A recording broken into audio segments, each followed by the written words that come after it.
So this video is going to be a little bit different to my usual, and the reason is we're looking at this car again, Little Irish, as she's affectionately known. It's a 996 Gen 1 Carrera. It's actually been 1 year now of ownership that I've just clicked over. So we're going to be looking at three things this episode.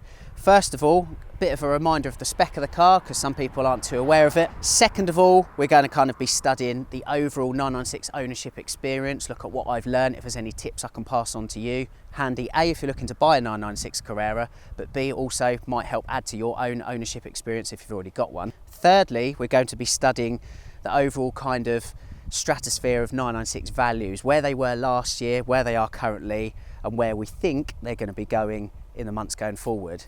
That's this episode. Let's crack on with some other bits and pieces.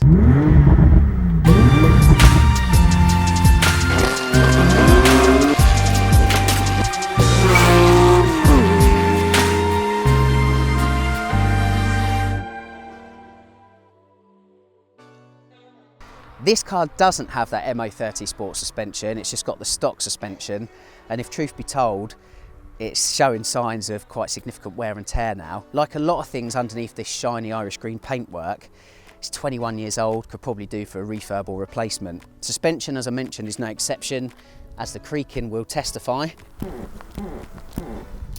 That started a couple of weeks ago, and as I said, that kind of shows to me that the suspension is due for overhaul. It's going to lead quite nicely into a up-and-coming episode I'm going to do where I'm going to buy new aftermarket suspension and we're actually going to build them up from scratch before fitting to the car. So there's going to be lots learnt there. Make sure you stay tuned for that. The GT3 wheels were an option for the Carrera. This was obviously came fitted with split rim wheels, quite difficult to say. They are made by BBS incidentally. They look great, but they're highly susceptible to corrosion. This car is no different, as you can see in between the bolts and behind the face in particular. Definitely a refurb for the short term, but in the long term, I'd quite like to replace them and put something else on there. Maybe some Fuchs wheels to time with the classic looks of this car. We'll see how we go. There is a limited slip differential fitted to this car. It was part of the original specification. Again, that was part of the appeal for this. Really good spec, rear wheel drive and the optional limited slip diff. We know about the carbon fibre CSR ductile, absolutely love that. At the end of last year, you'll recall I replaced the Dansk back boxes. By the sound of those, if you'll remember, the car was still very, very quiet. And again, it's kind of at odds with the appeal of this car, I think, otherwise. In total fairness, I've probably done 3,000 to 4,000 miles since those back boxes were fitted, and the sound probably has improved by about 5%, but it's still quite not enough for me. So I will be looking to do something about that later this year. If we look inside the car, in fairness, I don't mind Metropole Blue. It's one of the less offensive colours from the 996 interior palette. What I do have a bit of an issue though is the seats and the steering wheel, which I'll talk about when we get on the road and we kind of discuss the ownership experience of the 996. Elsewhere, we've got the short shift. This actually came as an optional extra at the time with the Porsche factory short shift kit, and that's kind of about it really. It's a good, as I say, basic driver's car. And on that note, we'll take the car for a drive now and I'll kind of discuss my overall ownership experience after 1 year and offer any tips that I've picked up along the way. Let's do it.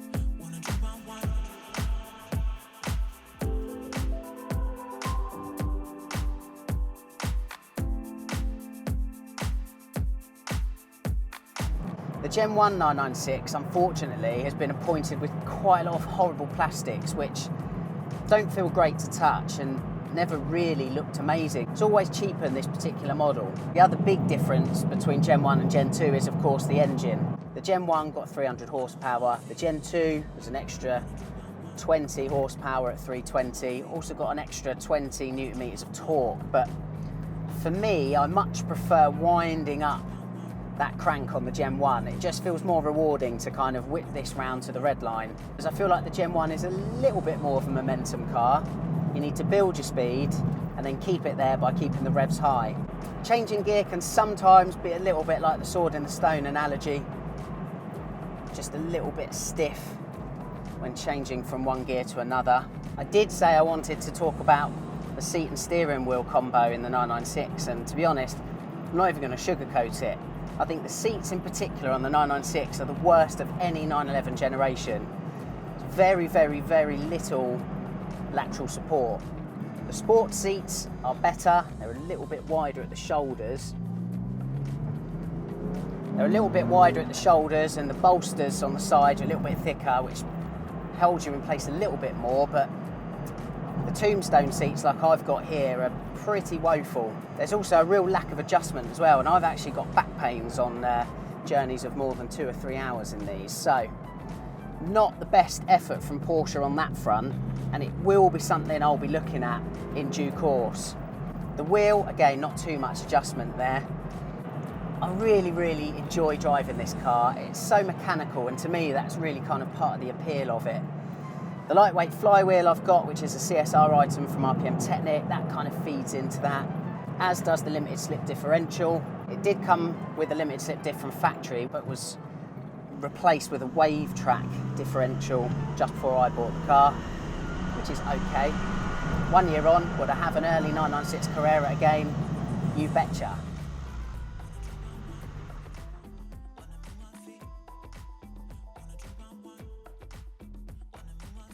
So that's about it in terms of the ownership experience 1 year on with the Gen 1 996 Carrera. The last thing I wanted to talk about in this video is values, and that's going to be split twofold. We're going to talk about values to date, and then we're also going to contemplate values of the generation going forward from now. Values to date. Really, there are two things to consider here. The first one is that despite 2018 and particularly 2019 being a tough economic climate globally, the 996 generation, both Gen 1 and Gen 2, held their values nicely. And that's in difference to the rest of the 911 era, particularly the air-cooled stuff, as well as the modern GT cars. A bit of a market adjustment, a correction, so the specialists say. Prices have come down, basically, is what that means. Meanwhile, as I say, the plucky 996 has held its value nicely. So it's been a kind of a small positive story among this general market correction in the 911 stratosphere. However, speaking to 1 or 2 specialists, they do believe that the stock of the 996 is gradually improving. People are starting to get over the fried egg headlights or the chocolate nature of the M96 engine. Enthusiasts now tend to be looking at the fact that here you've got a nice, dainty, nimble, narrow-bodied and fairly lightweight 996 with a great power-to-weight ratio. As I said earlier, 300 horsepower and 1,320 kilos. That's an excellent power-to-weight, which correlates to a great, engaging, fun drive on the public road.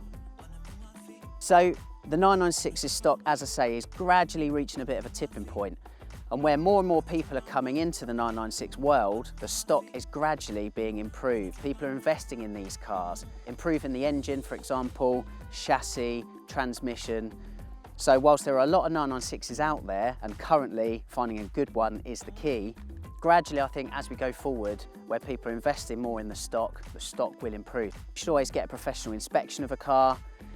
It might be the entry-level 911 to buy, but it's still 911 money to run. So get the car properly inspected, know what you're getting into. The other thing is, accept the fact that things like the switchgear and the general build quality isn't quite on par with other 911s, certainly the hand-built air-cooled 911s before it. But what you do get is a pretty fun, fairly modern 911, which, as I say, is great fun on the road, easy to place, plenty quick enough.